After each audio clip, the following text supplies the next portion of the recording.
تائب ہو چکا تھا۔ اللہ اکبر، یہ طرز عمل تھا ہمارے پیارے نبی محمد مصطفیٰ صلی اللہ علیہ وسلم کا۔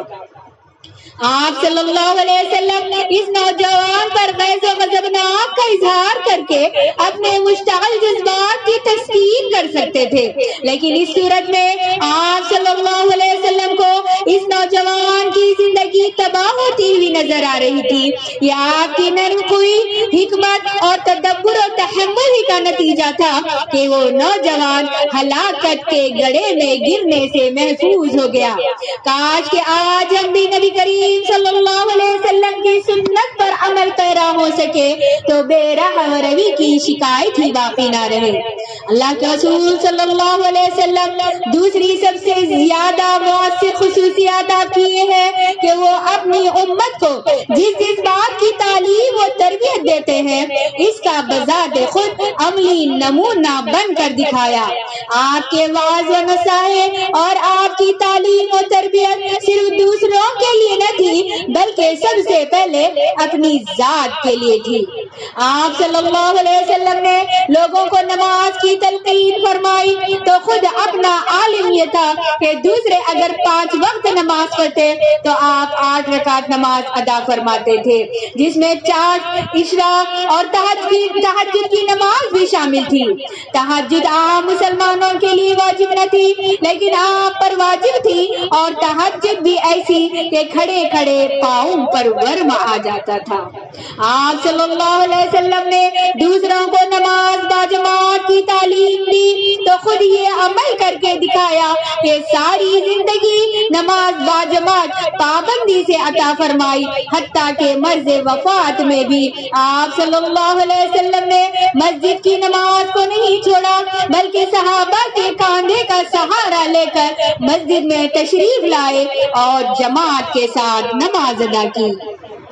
آپ صلی اللہ علیہ وسلم نے دوسروں کو روزہ رکھنے کا حکم دیا تو خود آپ کا یہ عمل تھا کہ آپ مسلمان اگر رمضان کے روزہ رکھتے تھے تو آپ کا کوئی مہینہ روزوں سے خالی نہیں ہوتا تھا۔ آپ صلی اللہ علیہ وسلم نے مسلمانوں کو زکوٰۃ دینے اور اللہ رب العالمین کی راہ میں مال خرچ کرنے کی تاکید فرمائی تو سب سے پہلے خود اپنی عملی زندگی میں اس کا بے مثال نمونہ پیش کیا۔ عام مسلمانوں کو اپنے مال کا 40واں حصہ فریضے کے طور پر دینے کا حکم تھا، لیکن خود اللہ کے رسول صلی اللہ علیہ وسلم کا یہ عمل تھا کہ اپنی ضروریات کو نہایت سادہ طریقے سے پورا کرنے کے بعد اپنی ساری آمدنی ضرورت مندوں افراد میں تقسیم فرما دیتے تھے۔ عام مسلمانوں کے لیے آپ کی تعلیم یہ تھی کہ اپنی ضروریات کے مطابق مال اپنے پاس رکھ کر باقی کو اللہ رب العالمین کی راہ میں خرچ کرو، لیکن مسلمانوں کو اس تعلیم کا عادی بنانے کے لیے خود آپ نے اپنے عمل کا یہ نمونہ پیش فرمایا کہ گھر میں کوئی نقدی باقی نہ چھوڑی تاکہ لوگ اس مثالی طرز عمل کو دیکھ کر کم از کم اس حد تک آ سکے جو اسلام کو عام مسلمانوں سے مطلوب ہے۔ چنانچہ انسانیت کے اس معلم اعظم صلی اللہ علیہ وسلم کی اسی عملی تربیت کا نتیجہ تھا کہ قرآن کریم میں اللہ رب العالمین نے یہ ارشاد فرمایا، لا تنالوا البر حتى تنفقوا مما تحبون، سورہ آل عمران سورہ نمبر 3 آیت نمبر 92۔ تم نیکی کا مقام ہرگز اس وقت تک حاصل نہ کر سکو گے جب تک کہ اپنی پسندیدہ چیزوں میں سے اللہ کی راہ میں وہ چیز خرچ نہ کرو۔ اس آیت کے نازل ہونے کے بعد آپ کے تمام صحابہ اکرام نے اپنی پسندیدہ ترین اشیاء خیرات کر دی اور ایسی محبوب چیزوں کو اللہ کی راہ میں خرچ کر دیا جنہیں وہ سالہ سال سے حرز جاں بنائے ہوئے تھے۔ آپ صلی اللہ علیہ وسلم نے اپنی امت کو زہد و قناعت کی تعلیم دی تو خود اپنی زندگی میں اس کا عملی نمونہ پیش کر کے دکھایا۔ غزوہ احزاب کے موقع پر جب بعض صحابہ نے آپ سے بھوک کی شدت کی شکایت کی اور پیٹ کھول کر دکھایا کہ اس پر پتھر بندھا ہوا ہے، تو آپ صلی اللہ علیہ وسلم نے جواب میں اپنا بدن مبارک کھول کر دکھایا جس پر 2 پتھر بندھے ہوئے تھے۔ آپ صلی اللہ علیہ وسلم نے لوگوں کو مساوات اور بھائی چارے کی تعلیم دی تو سب سے پہلے خود اس پر عمل کر کے دکھایا کہ اگر دوسرے مسلمان عام سپاہی کی حیثیت میں مدینہ طیبہ کی دفاع میں خندق کھودنے کی مشقت برداشت کر رہے تھے تو ان کا امیر یعنی محمد صلی اللہ علیہ وسلم صرف قیادت و نگرانی کا فریضہ انجام نہیں دے رہا تھا بلکہ بنفس نفیس کدال ہاتھ میں لے کر خندق کھودنے میں شریک تھا، اور زمین کا جتنا ٹکڑا ایک عام سپاہی کھودنے کے لیے دیا گیا تھا اتنا ہی ٹکڑا اس نے اپنے ذمے لے لیا تھا۔ آپ صلی اللہ علیہ وسلم نے لوگوں کو صبر و تحمل اور عفو و درگزر کا درس دیا تو خود اس پر عمل پیرا ہو کر دکھلایا۔ ایک مرتبہ کسی شخص کا کچھ قرضہ اللہ کے رسول صلی اللہ علیہ وسلم پر واجب تھا۔ اس شخص نے آپ صلی اللہ علیہ وسلم سے قرض کا مطالبہ کیا اور اس غرض کے لیے کچھ گستاخانہ الفاظ استعمال کیے۔ ساری دنیا جانتی ہے کہ نبی کریم صلی اللہ علیہ وسلم کو حقوق العباد کی ادائیگی کا کس قدر اہتمام تھا، اور آپ اس شخص کے تقاضے کے بغیر ہی اس کا قرض ضرور پورا کر چکے ہوتے، اس لیے اس شخص کے پاس اس تلخ کلامی کا کوئی جواز نہ ہوتا۔ چنانچہ جب آپ کے جانثار صحابہ نے اس شخص کا یہ گستاخانہ انداز دیکھا تو اسے گستاخی کا مزہ چکانا چاہا، لیکن رحمت للعالمین صلی اللہ علیہ وسلم کے تمام تر اشتعال انگیز اور تکلیف دار رویے کو دیکھنے کے باوجود صحابہ سے فرماتے ہیں کہ اسے رہنے دو، وہ صاحب حق ہے اور صاحب حق کو بات کہنے کی گنجائش ہوتی ہے۔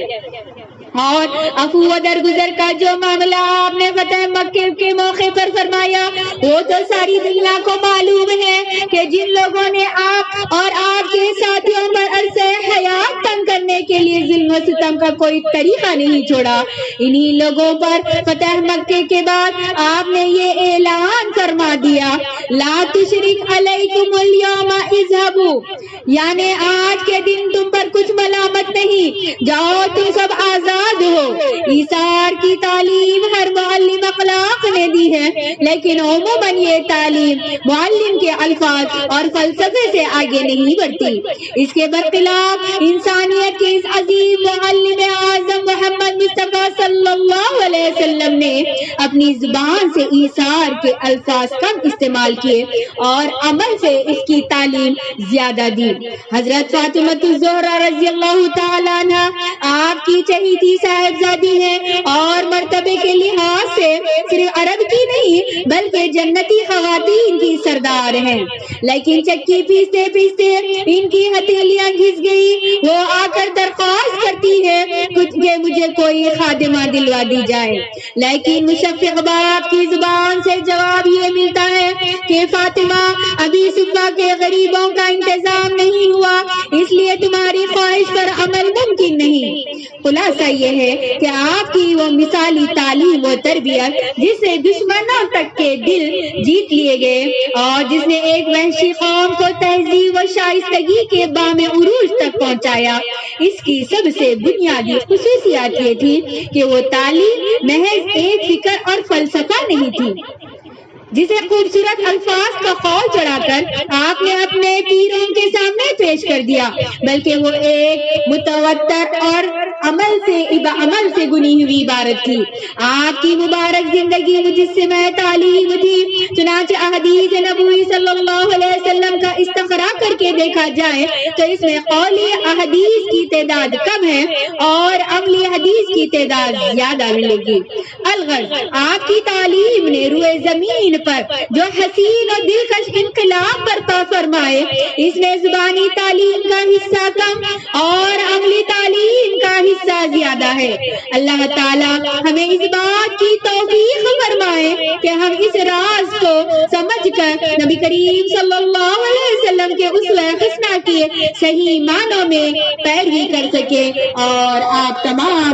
صلی اللہ علیہ وسلم کی تمام سنتوں پر عمل پیرا ہو سکے۔ آمین ثم آمین وآخر الدعوانا ان الحمد للہ رب العالمین۔ السلام علیکم ورحمۃ اللہ وبرکاتہ۔